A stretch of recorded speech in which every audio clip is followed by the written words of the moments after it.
जरूर करिए। मैं मगन भाई साहब से भी अनुरोध करूंगा कि वे 2 शब्द कहें।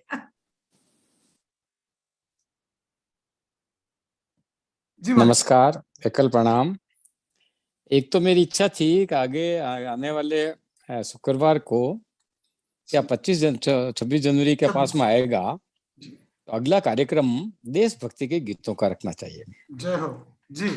दूसरा, अब जो 26 जनवरी का महत्व ये है कि हमारा अपना गणतंत्र बना, हमारा अपना गणतंत्र नए सिरे से बना।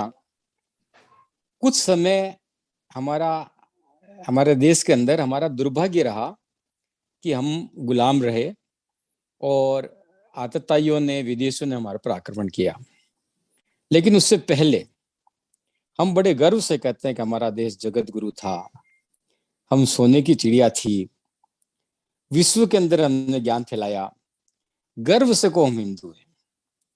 तो केवल कहने से काम नहीं चलता।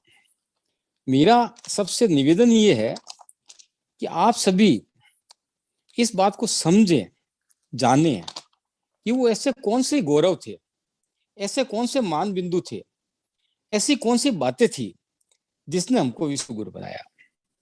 हमारा विज्ञान, हमारी टेक्नोलॉजी, हमारा आर्किटेक्ट, हमारा साहित्य, हमारा वास्तुशास्त्र, यहाँ तक कि हमारा बायोलॉजी, जीव विज्ञान, हर क्षेत्र के अंदर हमने पराकाष्ठा की थी। कहते हैं जब विश्व के लोग नग्गा भुग्गा घूम रहे थे, तब हमारे यहाँ वेद मंत्र पढ़े जा रहे थे। बहुत बड़े बड़े ऋषि वैज्ञानिक हुए। पतंजलि का योग सूत्र है, पाणिनि का योग सूत्र है, गीता का ज्ञान है। ये सब बातें हमें अंदर तक जाकर समझनी चाहिए। जब हम अंदर तक जाकर समझेंगे तब हमारा गौरव जागेगा। पिछले सप्ताह भी मैंने बताया था कि जैसे कैलेंडर बना, तो हमारे यहाँ पर वैज्ञानिकों ने कैलेंडर 5122 वर्ष पूर्व बना दिया। इन्होंने 2100 में बनाया। हमारे कैलेंडर में चंद्रमा की गणना भी की, सूर्य की गणना भी की। कितने साल बाद या कितने साल पूर्व पृथ्वी किस स्थिति में थी, किस अक्षांश पर था, चंद्रमा किस अक्षांश पर था। ऐसे ही जीव विज्ञान के अंदर आयुर्वेद, ऐसी दवाइयों का आविष्कार जिसका कोई साइड इफेक्ट नहीं और जड़ मूल से बीमारी को समाप्त करना। व्यक्ति स्वस्थ रूप से 120 साल, 125 साल तक जिए।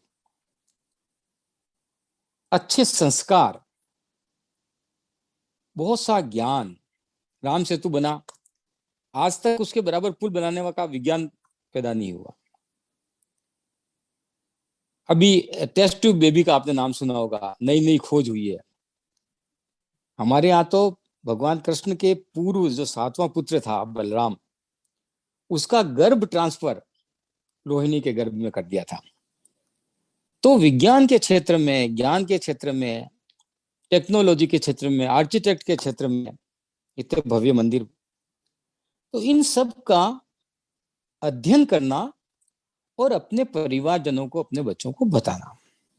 अभी क्या हो गया है, हमारे अधिकांश बच्चे विदेश जाते हैं, अमेरिका में नौकरी करते हैं, कनाडा में नौकरी करते हैं।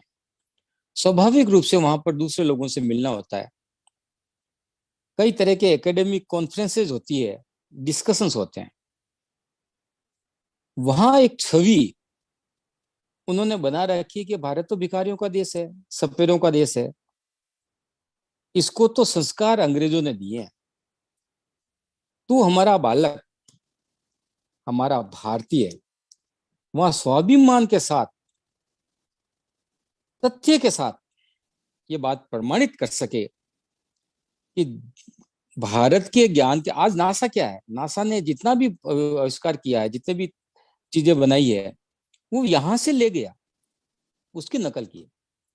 लेकिन ये बात हमारे आने वाली पीढ़ी में स्वाभिमान पूर्ण जगानी चाहिए, बताना चाहिए केवल नारा लगाना मैं हिंदू हूं, मैं गर्व से कहता कि हिंदू हूं, हमारा देश विश्व गुरु था, ये बात ठीक है, अच्छी बात है, लेकिन क्यों था? पहली बात। दूसरी बात, जब हमारा देश इतना श्रेष्ठ था, इतना महान था, आर्थिक रूप से सोने की चिड़िया कहलाता था, तो आज इस स्थिति में कैसे पहुंचे? समझ लो हमारे दादाजी की बहुत बड़ी हवेली थी, 5 मंजिल की हवेली थी, 20 कमरे थे, बड़े बड़े मीटिंग हॉल थे, बड़े बड़े डाइनिंग हॉल थे, अच्छी क्रॉकरी थी, लेकिन आज नहीं है। तो उस हवेली को कहाँ दीमक लगा, वह क्या कमजोरी आई जिसके कारण हम यहाँ पहुंचे, इसका भी अध्ययन करना।